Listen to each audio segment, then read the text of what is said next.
Bonjour à tous, donc bienvenue dans cette nouvelle vidéo. Là je me trouve dans mon hangar et je vais vous faire voir comment cuire les graines de chène vie à ma façon. Voilà, parce qu'il y a plusieurs écoles, donc il y a des personnes qui font tremper, il y en a qui font pas tremper. Moi pour ma part, je ne fais pas tremper, je cuis en direct. Allez, je vous montre ça tout de suite. Le temps du jingle, allez, à tout de suite. Je vous fais voir ça.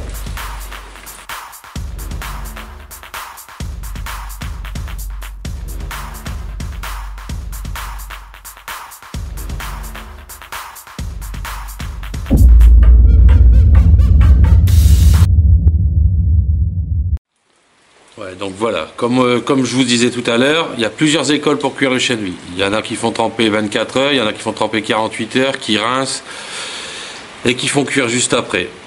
Mais moi je fais pas tremper du tout. Déjà je trouve que c'est une perte de temps sur une petite graine comme ça. Donc ça tuera pas les carpes si vous les cuisez en direct. Donc il y en a qui cuisent dans des grandes cocottes. Et moi depuis un an, ça fait un an que je teste ça. Quand je suis au bord de l'eau, j'ai ma cocotte minute. Je me suis acheté une vieille cocotte minute à 2 € dans une recyclerie. Et je cuis mes graines en direct. Donc je vais vous faire voir la méthode que j'utilise pour cuire mes chènes vie.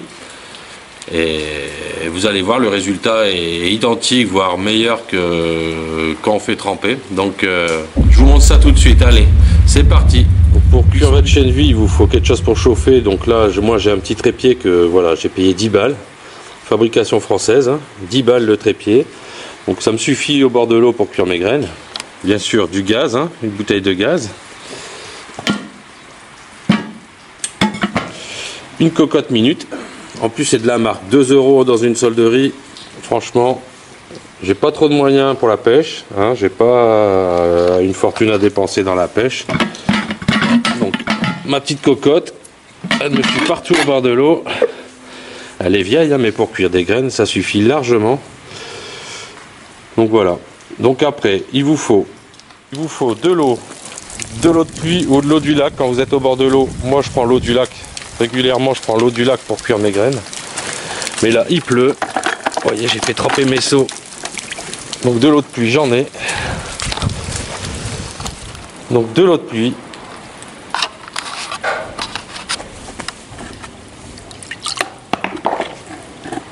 Donc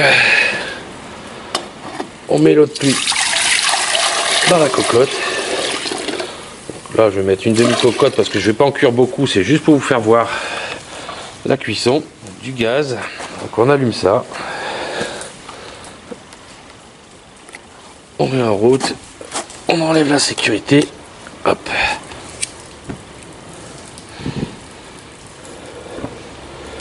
Et voilà, c'est parti, c'est en route. Voilà. Donc voilà, l'eau est à ébullition. Donc on va y mettre le chène vie. Je ne vais pas en faire de trop parce que c'est pour vous faire montrer la cuisson. On va en mettre 3 pelles. Voilà.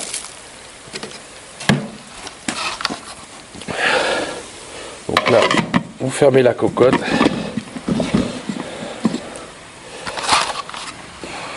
Pas évident de filmer et de tout faire en même temps, mais ça va se faire quand même. Donc là vous fermez bien la cocotte.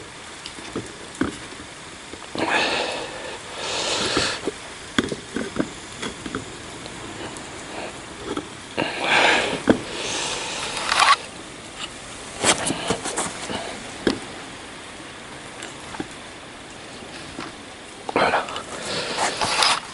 Donc voilà. Donc là elle va monter en pression et ici il y a de la vapeur qui va sortir. Donc là c'est parti pour 35 minutes. 35 minutes de cuisson à partir du moment où la vapeur commence à sortir ici. Ça veut dire qu'elle monte en pression parce que les graines ne sont pas chaudes, hein, donc on les incorpore à de l'eau bouillante mais l'eau ne bout plus, donc il faut attendre que ça rebout.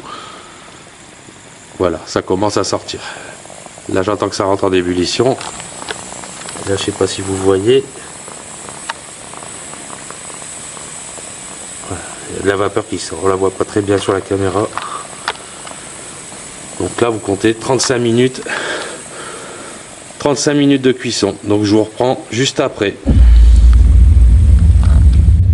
Donc pour l'achat de mon chènevis, c'est très rare que je l'achète en magasin de pêche. Parce que les 3/4 du temps, ils sont traités anti-germination. Donc c'est compliqué d'avoir du germe. Donc la plupart du temps, je vais dans les animaleries. Je ne citerai pas de nom, mais dans des animaleries où ils vendent des graines. Donc on peut y trouver de tout, des tigers, du chènevis, du blé, du maïs. À prix très compétitif. Là, au chènevis, je crois que je suis à 1,50 € du kilo. Donc ça me convient très bien. Donc pas besoin de se casser la tête.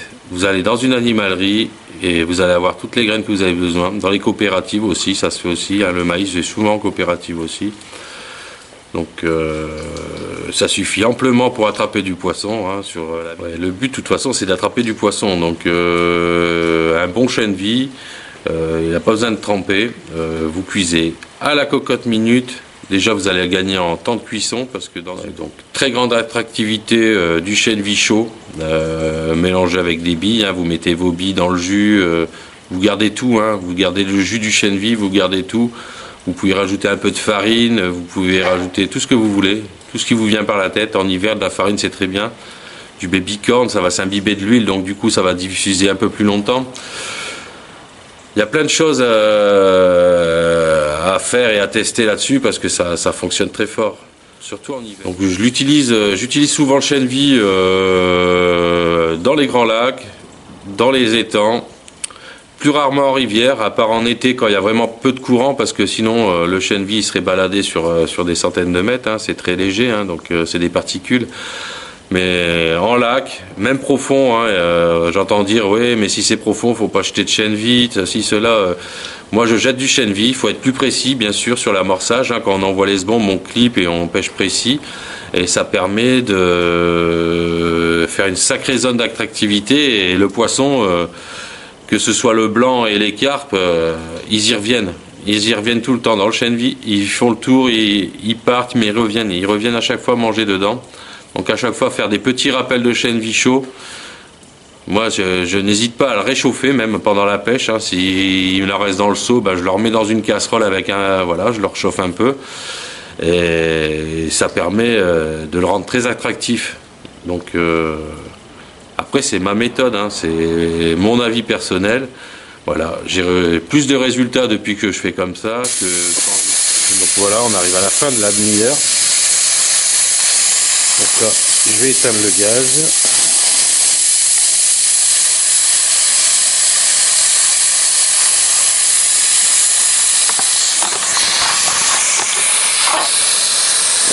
Donc voilà, donc 35 minutes de cuisson.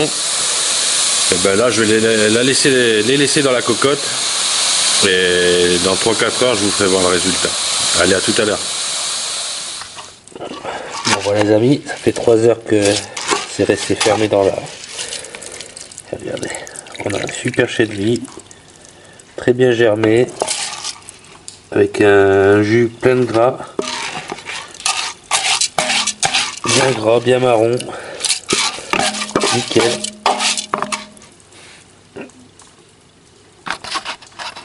C'est nickel.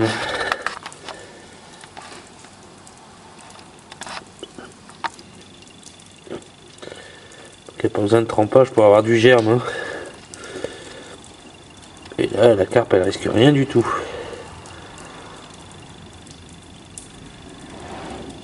Donc voilà, pour la cuisson du chènevis.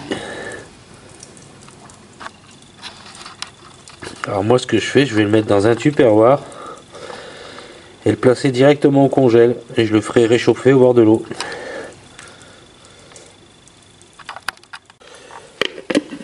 Voilà. J'emballe ça dans un pot. Et on va placer ça dans le congélateur. Donc voilà, j'ai placé le chènevis dans un pot. D'habitude, je l'utilise tout de suite, je vais à la pêche. Mais là, vu que je vais pas à la pêche demain ni après-demain, parce que c'est Noël qui va arriver. Donc, je vais le congeler. Et La veille de repartir à la pêche, je le décongèle et je le recuis sur place. Et puis ça fait le boulot, hein. Ça fera du poisson. Donc j'espère que la vidéo vous aura plu, que ça a pu vous aider un peu cette façon de cuire le chènevis. Dites-le moi en commentaire. N'hésitez pas à vous abonner. Un petit pouce bleu, ça fait toujours plaisir. Un commentaire. Allez, joyeux Noël à tout le monde. Et à bientôt pour la prochaine vidéo. À plus tard.